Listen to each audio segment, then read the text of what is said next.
もこんにちは、ダイキングです。本日も動画を見ていただきありがとうございます。今回は2020年の新型 MacBook Pro 13インチを3週間使ってみた感想をですね、正直に語りたいと思います。開封とスペックのね、検証動画もありますので、そちらも合わせてご覧ください。3週間使ってみて、良かった点が主に3つあって、前のね、モデルとの変更点にもなるんですけども、1個目がキーボード。で、2つ目がスピーカー。で、3つ目が CPU 性能。操作感についてのことになります。3つについてね、お話ししていきたいと思います。で、まずね、1個目キーボードなんですけども、とにかくね、もう打鍵感というか、打ちやすいんですよ。もうピアノをね、奏でるかのように、打てる気持ちよさっていうのがあります。今までね、プロの13インチってバタフライ構造っていう平べったいね、キーボードだったんですよ。カタカタ押すというよりかは、もうなんかその指をこう、ポンって置く感じに近くて、ペタペタしててね、押し込んでる感覚が、全然ないんですよ。例えるとですね、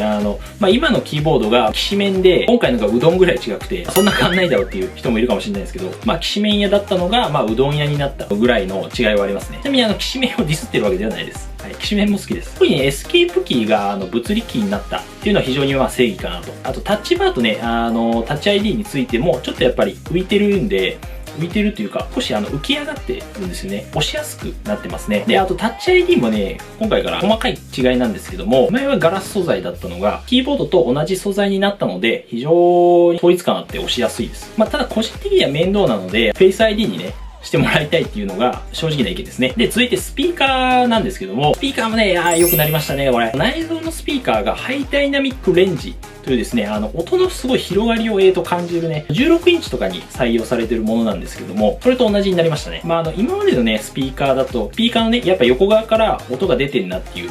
感じを結構受けてたんですけども、音がなんかそう浮いて出てるというか、そのお店の中とかで聞いてるような感覚で音が聞けるようになりましたね。実際ちょっと聞き比べたんですけども、最大の音量っていうかな、音の大きさがやっぱり以前のモデルと今のモデルとは全然違って、そこのスピーカーというか本当にそのスピーカーとして使えるレベルで結構いいと思います。音楽を聴きながらとかですね、動画編集とかも快適にやりやすいんじゃないかと思います。3つ目がですね、CPU 性能、操作感についてなんですけども、やっぱ動作がサクサク動いてくれるっていうのは、非常にね、僕自体使ってて感じました。一応上位モデルのですね、10世代の Core i7 を積んだものを使ってるんですけども、僕の場合 Google Chrome とかでウェブページ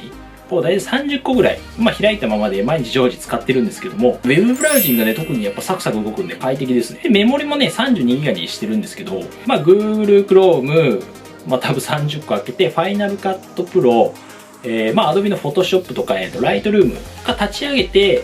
確か20ギガぐらい使ってるんですよ、メモリを。それでもまだね、余裕があるっていう。実際こんな同時に立ち上げて作業することってないんですけど、それでも生きるぐらいのね、パワフルさは、あるという。これでも逆に裏を返すと、やっぱ快適に作業したいんだと、16だとちょっとやっぱ厳しいのかなっていうのが正直な感想ですね。16、僕の場合だと使っちゃってるんで、やっぱね、ギリギリで切り詰めた生活というよりかは、ちょっと余裕のある生活の方がいいじゃないですか。なのでやっぱ動画編集とか、Adobe のソフト、Photoshop とか、やっぱそういう Lightroom とか、を使う場合、画像処理とかですね、を使う場合は、やっぱメモリは上げといた方が僕はいいのかと思いますね。はい。というなんで、キーボード、スピーカーと、CPU 性能っていうね、以上の3つが僕がちょっと3週間使ってみて、良かった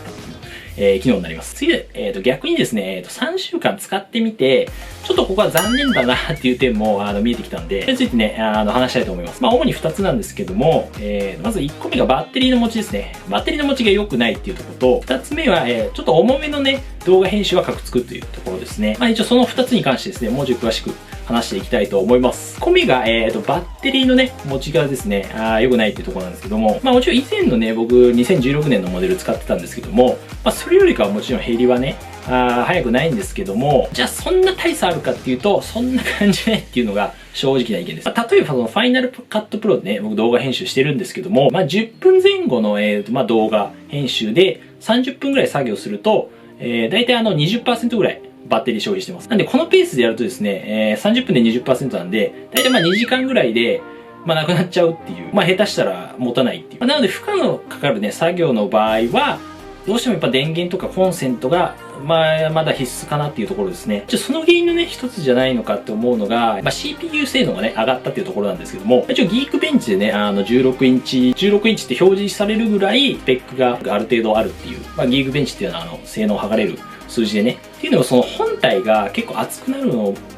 るのが早いっていうのを僕感じてまして、だいたいマックスで多分68度とか、まあ70度近くまで上がってましたね。それだけやっぱ CPU 性能が上がると、熱っていうのも出るので、まあ、排熱しないといけないんですよ。まあ、そこも多少やっぱ影響あるのかなって。ただ一応補足しておくとですね、普通に使う分には全然バッテリーの持ちっていうのはもっと持つと思うんで、続いてですね、ちょっと気になる点なんですけども、2つ目がちょっと重めのですね、動画編集。はやっぱちょっときついかなっていうところですね。負荷のかかるね、動画編集っていうのはちょっとやっぱね、カクつくっていう、まあ印象はどうしてもあるかな。ファイナルカットプロでの、まあ僕の体験なんですけども、おそらくAdobe のね、プレミアプロとかでもそんなに変わんないと思う。ここでいう重い作業っていうのは、まあ10分以上の動画、まあもしくは、まあ15分以上とか、まあそのぐらいの動画編集のことですね。まあなんでその当てはまる人はそんな多くないとは思うんですけども、まあ例えばその動画編集で無駄をカットするっていう、作業があるんですけども、まあ、いらない部分を切ってね、まあ、カットして、まあ、そこの部分をまず削除して、で、残りの動画、後ろの動画が、こう、ブンってこう、パズルみたいにくっつくっていう、まあ、そういう作業があるんですけど、後ろの動画をくっつけるって時に、まあ、うまくそのレンダリング、まあ、その合体させる時に、レンダリングっていう作業が、まあいろいろその処理をね、してくれるんですけども、それがだんだんね、やっぱ遅くなってくるっていうのと、まあ上にね、プレビュー画面って言って、まあ動画そのくっつけて、ちゃんときちんとね、繋がってるかみたいな、で見れるんですけども、まあそれがね、やっぱりうまく動いてくれないんですよ。下はなんかそう動いてるのに、上はちゃんと映像として出てこないみたいな。対象としては一応その、いらないレンダリングファイルっていうのが、まあその編集の時しかレンダリングファイル使わないので、それをまあ一応削除して、ファイルのとこから削除ができるんですけども、削除して一応ファイナルカットプロをまあ再起動するっていうのが、まあなんかいいみたいなんですけど、もし他にいい方法あったら教えてほしいんですけど、これをね、やっぱ何回も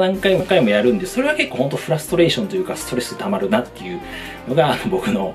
まあ動画編集してる体験ですね。まあなんでやっぱり重めのね、動画編集、やっぱ10分とか15分あたり、まあ20分近くなる動画であれば、まあ、結局はやっぱ16インチになっちゃうのかなっていうところですよね。ただですね、その書き出しスピード、まあ最後動画ができて、動画として、その形としてですね、出す作業を書き出しって言うんですけども、